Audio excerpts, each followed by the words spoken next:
Су ресурстары маркетинг жауапкершілігі шектеулі серіктестігінің мамандары Шымкент қаласының кәріз тазарту құрылғылары кешенінде тәжірибелік өнеркәсіптік сынақтарын бастады.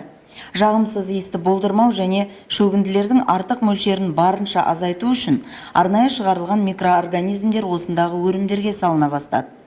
Кәсіпорын серіктестері әзірлеген регламент бойынша қатаң пропорцияда арнайы қоспа дайындалады. Дайын өнім шайынды суға екі жерден енгізіледі. Біріншісі, тазарту қондырғысы кешенінен шамамен 2 шақырым жерде орналасқан диаметрі 2000 мм магистральды коллектордың камерасы.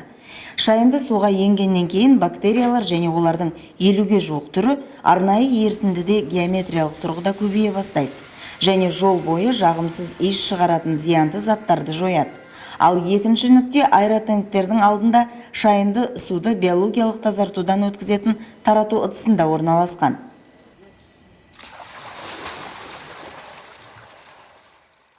Міне осының арқасында сарқынды суды қайта өңдеу тиімділігі еселеп артады. Жағымсыз иіс жойылады және қалдықтар 80%-ға дейін азаяды.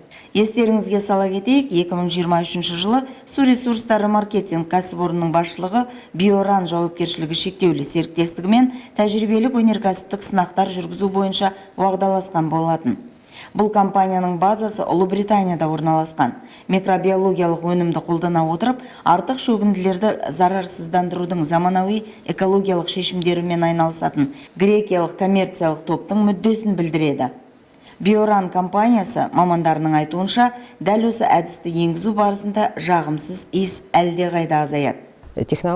Микроорганизмдерді қолданатын технологиялар артық шөгінділерді болдырмай, шайынды суды тазартуға мүмкіндік береді. Микроорганизмдер бұл қоспаны тамақ ретінде қабылдайды. Су ресурстары маркетинг компаниясының басшылығы алдағы 5 айдың ішінде жүргізілетін пилоттық жобаға қатысуға ниетті екенін білдірді. Осы уақыт ішінде жұмысымыздың нәтижесі белгілі болады. Арнайы микроорганизмдерді 1 ай бойы қолданғаннан кейін тәжірибелік өнеркәсіптік сынақтар алғашқы нәтижесін бере бастайды. Сол кезеңде ауадағы иіс те тексеріледі, шайынды су құрамы талданады.